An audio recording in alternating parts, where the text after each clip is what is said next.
I'd like to talk about secondary grief and what it is exactly. But before we do that, I would like to introduce myself. Hi, I am Ghazala at the Heart and Soul Cafe. If you've been here before, thank you so much for coming back. And if you're here for the very first time, then you're very welcome. Right, so secondary grief now. So grief is the natural response to the loss or the end of something. Okay, so it doesn't have to be the loss of, it doesn't have to just be the loss of a loved one. It could be the end of a marriage, the end of a job, coming into retirement, the end of a friendship, a loss of a pet as well. So there's whatever, if something has come to an end and something that you are emotionally connected to, and that has come to an end, you are probably going to experience something called grief.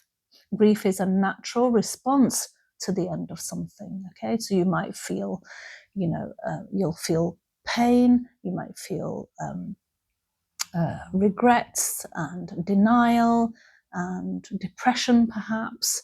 You might, reach a place of acceptance, perhaps.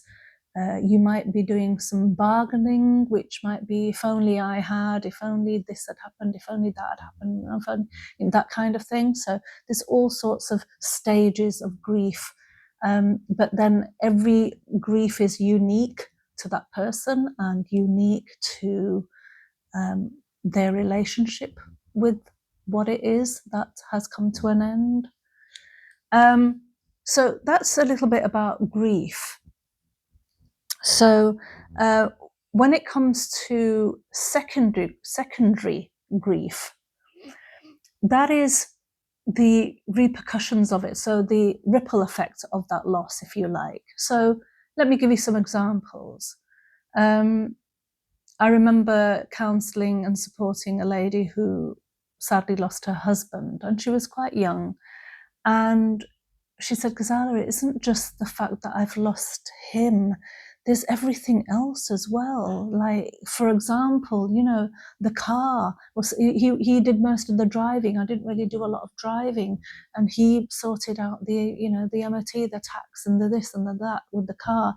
I never had to do any of that. He would go and fill it up with fuel or whatever. I never had to do that. He did things, the smaller things. Well, it's not so much smaller things when it comes to somebody's life. He looked after the garden. He did all these outdoor type things. He would take the rubbish out. And, now I'm finding that, because my children are still quite young, I can't rely on them to do these things. I have to do them. So, and I thought, wow, I never really thought about it like that. And you don't think about it. Even when you go to pay your respects, to somebody, after someone has lost their husband, you go to pay your respects, and you think about that primary grief, don't you? The loss of that person. But we don't always talk about or think about, what that means for that widow, the fact that she has to now, make sure that the insurances are all up to date, that the MOT, the car is up to date, that this is happening, that's happening. It's all on her shoulders now. And if she hasn't got any help from anybody else, then it's difficult. It's difficult. You're mourning the loss of that person, but also the secondary grief about, this is something that they would take care of, that I'm now doing, and I'm having to do that on top of everything else that I'm doing. That is difficult. That is really, really difficult. When I think about myself and my situation of losing my son, yes, the grief and the pain is excruciating, and I know that, it will be here forever. And, in my life, part of my life will be grief, part of my husband's life, my daughter's lives, and, aunts and uncles as well that were close to him. So I know that. We weren't, financially relying on my son in any way. He was 22. And you see, secondary grief can affect people when let's say if you are financially, relying on that person, because then all of a sudden there's going to be, you know, a difference in that part of your life, in your financial part of your life, or any other kind of help that person gave you, you know. But when it comes to my son, the secondary grief that I experience isn't so much things that he did, or, you know, because he was 22, he was studying, you know, there wasn't really an awful lot that he was, you know, I wasn't really relying on him for anything. And then he was ill anyway, you know, he was diagnosed with a heart condition 6 months prior to him passing. So it was very much, you know, me taking care of him, you know, over that duration. And so there isn't any secondary grief there, but the secondary grief that I do experience is the grief that others are feeling after losing my son. So it's my daughter's grief of losing a brother, it's my husband's grief of losing a son. Those other people that mean so much to me, my children, my daughters, and my husband, their grief is also my grief. I feel it through them, I feel it for them.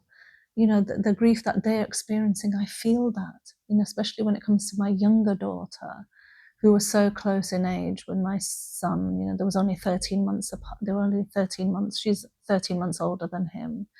And so they were almost like twins, and they were so close in so many ways. And her grief and what she feels and experiences of the loss of her brother is something that I absolutely feel physically. I feel her grief, you know, physically too. So I have my own grief, and the secondary grief is the grief that I'm experiencing through others around me. So a little bit about second, you know, it's something that we don't always realize and notice. When it comes to siblings, it's sometimes referred to as, it's not hidden grief, I can't remember. It's gone out of my head, but there is a title given to it. It's similar to hidden or unnoticed, something similar to that. It's unnoticed grief, because, you know, we don't always, you know, when somebody passes away, we think about the parents. We'll think about this when a child passes away, but we don't always think about, you know, sort of our first focal point isn't always the siblings. So the siblings sometimes, especially when it comes to the oldest sibling, because when it comes to my eldest daughter, she's 7.5 years older than my son, and 6.5 years older than my daughter. So she felt that she very much automatically went into this role of making sure everybody's okay. Being the oldest sibling, she had to make sure that, you know, her younger sister was okay, and she's looking out for her parents and looking out for her. And when it comes to that, it's very much unnoticed grief with her. I'm not sure if it's unnoticed is the actual title. I will get back to that. I will have a look once I finished recording this, but it's something similar to unnoticed. It sort of goes without, not enough awareness around the fact that the siblings will be also experiencing their grief, especially the eldest child. If it was a younger child that passed away, they can feel very much that they're, you know, just having to, you know, slip into this role of making sure that everyone else is okay. And while they're doing that, and my daughter shares that with us, that she was very much in that role for quite some time, that her own grief was actually just put on the back burner because she felt sort of a sense of responsibility to her younger sister and to us as parents who have, you know, just lost a son. So secondary grief can be quite complex, but something that we can be aware of. I just wanted to raise awareness about it because, you know, when you visit somebody or you know that somebody has lost someone, think about their grief, their loss, but also think about the secondary grief. What is the secondary grief for that person? And maybe, you know, just offer to, you know, lend a helping hand.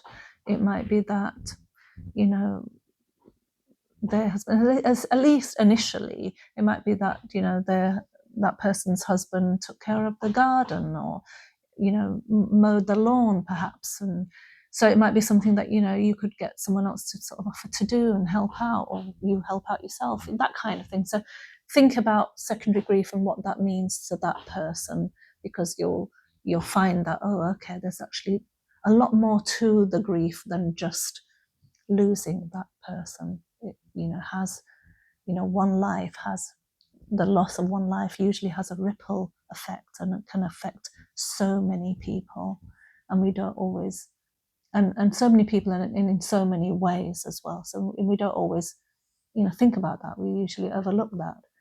So I just wanted to raise awareness about that. Please do share this video if you feel that the content of it might be helpful to somebody else. Please do like, please do comment, please do subscribe. Thank you to those of you who have subscribed. I so appreciate it. But we need lots more to create this community. But, you know, I'm not planning on going away. I'm here. So please do reach out, please do comment, and thank you for watching this, and I look forward to seeing you in the next video. Until then, please look after your hearts and souls. Thank you.